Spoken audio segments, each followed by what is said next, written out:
Hello, and welcome to an educational dive into the DNA and testing that goes into every Edelmann Elite rack, pump, and gear. Over the past couple of months, Plews and Edelmann has been promoting the DNA advantage of our new hard parts. Just to recap quickly what I am referring to, every hard part has an engraved number that uniquely identifies that individual part, not just the part number, but that one specific product, and then ties that to a series of testing data that demonstrates the performance functionality before ever being installed on a vehicle. We then pare that testing data down to the most simplistic and relevant terms possible and provide that DNA information to the end user by way of a test report included in every box. So what does the testing and the subsequent test report actually convey to the installer and end user? We are going to take a look at each part type individually to demonstrate just what is on the test report. Starting with pumps, since this seems like the logical place to start as the pump is responsible for providing the pressure on which the entire power steering system functions, let's take a look at a test report to clarify what is represented. All test reports have a similar appearance, starting with our logo, performance test callouts, and most importantly, the unique DNA number that matches the DNA number engraved on the individual part. From there, we get into the real meat of the testing report. All test reports provide graphical representation of the testing standards deemed most relevant to the functionality of that specific part type. For pumps, this graph illustrates the performance of the pressure relief valve at 1500 RPMs. 1500 RPMs represents the most consistent level at which a pump rotates for the largest amount of time in use. This visually demonstrates the consistent pressure performance of a pump within the established min and max pressures as shown here. This test specifically conveys the consistent working pressure within the system to provide predictable steering assistance when called upon. The results of this test are also provided below the graph for reference if needed. We also provide a few other testing results to reveal the performance of the pump, such as functional test results at specific RPMs and a noise test. This testing data is chosen to not only provide confidence in the performance of the part, but also to provide confidence to the installer that they won't see the same vehicle back due to noise issues or some other underlying issue. And of course, we round out the testing results with a leak check now that the pump has been put through the paces to ensure that fluid is not present where it shouldn't be. Now remember, this test report is simply a selective demonstration of the complete testing done on the pump before it is cleared for sale. As shown here, every pump is put through a full set of rigorous testing to validate functionality. Tests for pumps are completed across a range of RPMs and evaluate various specifications, such as pressure max at 500, 1000, and of course the 1500 RPMs as shown on the test report. It is important to know that a pump will maintain the expected pressure even at low RPMs as the engine slows and idles while still requiring pressure in the power steering system. Additionally, within that range of performance, we also ensure that large levels of fluctuation are not present within the selected range, making for a more consistent and predictable performance of the whole system. Next is the larger range of controlled flow or functional testing that is shown on the test report. We test each pump up to 3000 RPMs with and without pressure on the system to confirm that the flow experiences no interruptions that could impair a smooth steering feel. Last, we test the noise level not only at nominal operating RPMs, but at lower RPMs as well to again account for the engine slowing and idling. Moving on to the next component in the power steering lineup, let's take a look at what testing is performed on gears. At first glance of the test report, you can see that the graphical representation for gears is very different from that for pumps. In cases of both gears and racks, as we will see shortly, a visual depiction of steering feel is given a prominent focus. This graph shows the correlation of input torque, or turning the wheel, and the subsequent use of pressure in the system being generated by the pump. Visually, a nice smooth bell curve is indicative of a smooth and consistent feel while turning the steering wheel both entering and exiting a turn, as demonstrated by the shape of the lines shown here. As was the case with pumps, the graph also visually validates the testing data provided below, in this case the maximum effort as measured in Newton meters. Without going into complex math, 3 Newton meters is not a lot of torque needed to complete the turn of the gear. For gears, the maximum effort is measured at 3.45 megapascals of pressure, or roughly 500 psi. This is because at 3.45 megapascals, we expect to exert the highest amount of effort on the gear to complete the turn.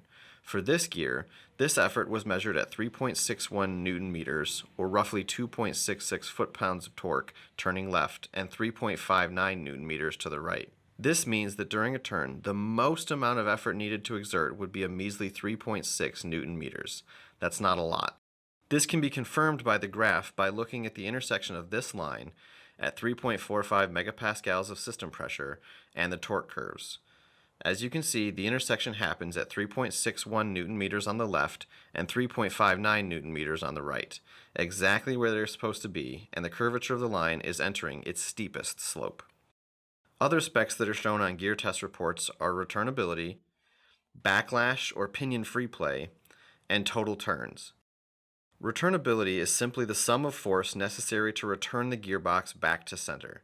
Less than or equal to 65 Newton meters is acceptable here, and you can see that the roughly 23 Newton meters shown is well below that. More important are the backlash and total turns. For this gear, the backlash present was measured at 1.96 degrees, where the acceptable level is anything below 3 degrees. 1.96 degrees in a full 360-degree rotation is hardly measurable to real-world feel. Now, let's add to that the effect of total turns. Total turns represents the number of full rotations of the input, or steering wheel in this case, to move from full lock in one direction to full lock in the opposite direction. For this gear, that amounts to 4.13 full turns. That means it would require just over 4 complete turns of the steering wheel to move from full lock right turn to full lock left turn, or vice versa. So in reality, the 1.96 degrees of free play takes place within a scale of 1486 degrees, or 4.13 times 360 degrees, and is therefore even less significant. Can a reman product confirm that kind of tolerance in the product on the shelf 100% of the time? And last, but most certainly not least, is the testing completed on rack and pinion assemblies. There is a wealth of testing completed on these units before they are released from production, and all this testing has been pared down to again the most advantageous to the end user for understanding and confidence. Starting with the most dominant part of the testing report, we again see a graphical depiction of the functionality of the rack. Like the bell curve we previously observed with the gearbox, the smooth transition from left to right is critical in depicting the smooth steering feel experienced with this rack and pinion. To better validate how this graphical depiction demonstrates the quality of our part versus a competition, here's a side-by-side comparison of the performance of our rack versus a remanufactured sample pulled at random from a store's shelves. As you can see with the sample on the left turn extension and return do not even meet the pressure expectations based on the output provided by the pump. And further, during the return from the right, another abrupt change in pressure and input is observed, making for a not-so-pleasant experience completing that turn. Now keep in mind, this was a random sample available on the shelf for sale. How would you feel if this were to be installed on your car? Once again, moving down the test report, we can see that we are given a specific measurement at which to validate the curve above. In this case, the maximum amount of effort is expected at or near the 5 megapascals level, and for this rack is measured at 3.89 Newton meters for the left and 3.81 Newton meters to the right. Same as with the gear, this is the level at which we expect close to the maximum amount of effort needed to exert on the steering wheel to move through the turn. And again, we can see that the line is close to its steepest at this point. Continuing down, we can see that the free play for this rack is 3.8 degrees. Again, this is stretched out over the entire rotational capabilities of the rack as it relates to the entire steering column, so 3.8 degrees is very small. Internal leak is a measure of the efficiency of the rack itself to complete a turn. A measurement at or near zero, as seen on this test report, indicates that no loss of pressure and therefore steering energy is being lost at any time during the steering process. For racks, the test report is an even smaller glimpse into the full breadth of testing that is conveyed upon the rack before it can be cleared for sale. As we can see here, we test and measure every function of the rack from top to bottom of the expected performance range for the rack. All this testing is done to ensure that we are producing the highest quality products available on the market. But what good is that information if we don't help to ease the concerns and hesitations of our customers? Warranty issues are an alarming concern in the power steering aftermarket, but our DNA and testing goes a long way to overcome these ailments. Our DNA has the support to take us 1,000,000 miles. Can the competition's? Thank you for your time.